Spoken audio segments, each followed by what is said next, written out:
All right, what's going on, everybody? Gamecock Chuck back with another video for you guys today. Hope everybody's having a blessed and wonderful Sunday afternoon as we're going to talk a little Gamecock football, do a little recap of yesterday's action. And then after I get done with this video, I'm going to watch a little bit of women's basketball as my Gamecocks take on number 14 Maryland at Colonial Life Arena. But that's a different video for another day. Like I said, we're going to talk a little bit about football. So all my football fans, here you go. All my basketball subscribers, hang tight. We're gonna have some basketball videos coming up as well. But let's go ahead and talk about the game yesterday. Before we do that, though, I forgot. Hit that like, share, comment, and if you're new here, hit that subscribe button. I really appreciate each and every one of you.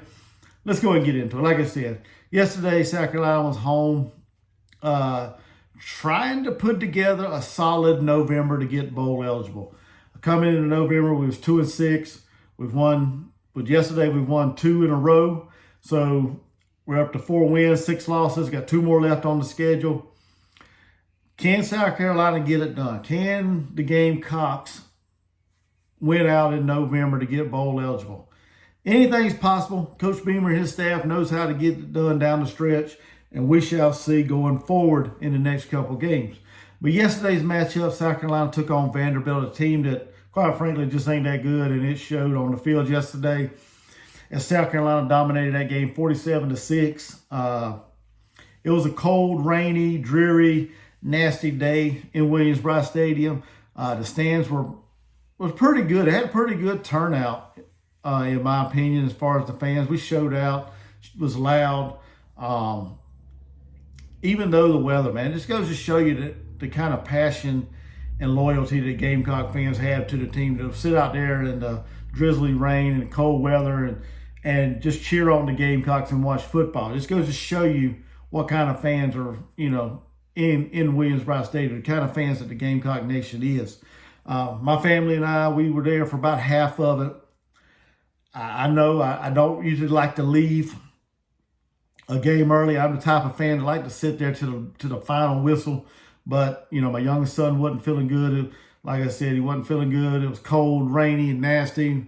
My wife was kind of miserable. My 2 sons were kind of miserable and a little sick. So we decided to head back home and watch it on the way as we was headed back to North Carolina.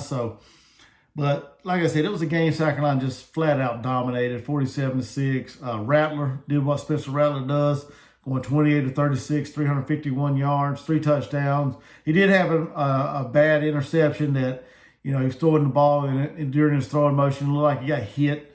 Looked like his arm got hit. So still, it didn't look like a good decision, in my opinion, even though his arm was hit and it was intercepted. Looked like he was getting ready to throw that ball into like double coverage, but it is what it is. He did have the pick. So, and outside of that, he did run for a touchdown as well. He had a rushing touchdown. Legette did what Xavier Legette been doing all season long. 9 catches, 120 yards. Didn't get in the end zone, but he did have a good day receiving. Made some big time plays. Also had some big time drops, but we ain't gonna pick on that or nothing. He had a good day out on the field, 120 yards. With that 120 yards, he's done what only 5 other Gamecocks has done in their careers. Eclipsed the 1,000-yard receiving mark for the year. So congratulations to Legette on doing that. If he has 2 more solid games of receiving, I'm not sure exactly the total yards, he could move all the way up to second all-time as far as receiving yards in a season. So right behind Alshon Jeffrey. He's not going to catch Alshon Jeffrey this year because Alshon did it. I think he had like 1,500 yards or a little over 1,500. Legette's just shy of 1,100, so he'd have to have some big time. I'm talking about some big time games. Unless South Carolina gets to a bowl game, then he may have a better opportunity to do it. We shall see. But anyway, he could move up to number 2 on the receiving yard list for a season. Mario, he had 102 yards on 9 carries and a touchdown. Big 72-yard touchdown run that Vanderbilt actually had him bottled up, and somehow he kept his legs churning, got out of that mess, and rumbled for a touchdown. So great to see him do that. Lenore Sellers, young man coming there near the end of the game when it was out of hand. And on 4th and 2, I believe it was, Coach Beamer decided to go for it, try to, melt the clock away, get the first down, and just take the game and just kneel it out and run it out. But this young man, he busted through the hole and rumbled for 36 yards, touchdown. So, and to be honest with you, it looked like after the game, in the post-game handshake, looked like Coach Beamer may have been apologizing for him scoring that touchdown near the end when the game was well out of hand. But like I said, you can't fault the young man. He's a freshman. He's just in the moment of making something happen, trying to do something, to help the team out. And he just probably got carried away and scored. And it was great seeing him get a rushing touchdown. It's his first rushing touchdown in the Gamecock uniform. He has a couple of passing touchdowns, but it was great to see him get in the game and do that. And, he is our future. So, or in my opinion, he's our future. Y'all may have a different opinion on that, so y'all can get in the comments and let me know. But overall, great game from an offensive standpoint. Defense was pretty good. They did a pretty good job of shutting down Vanderbilt, which they should. I mean, first half, like I said, first half was pretty sloppy on both sides of the ball, actually.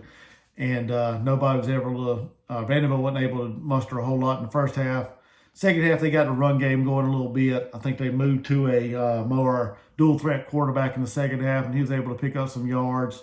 The run game, got a little started for Vanderbilt in the second half, but, they never really threatened. South Carolina pretty much just shut them down. Got a couple turnovers and took the game over and just won. Sorry, my nose is itching, but great win for the Gamecocks. Special teams did pretty solid yesterday. They had a couple bad snaps on field goal attempts or field goal tries, extra points, but overall, solid performance from special teams as well. Considering the weather, like I said, the weather was just dreary and nasty out there. But Gamecocks get a victory.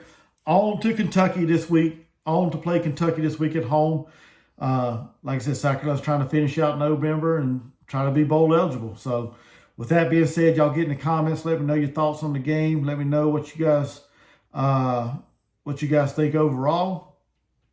And make sure you hit that like, share, comment. And if you're new, hit that subscribe button, hit the notification bell, and I'll see you guys in my next video. Gamecock Chuck, I'm out. Go Gamecocks. Peace.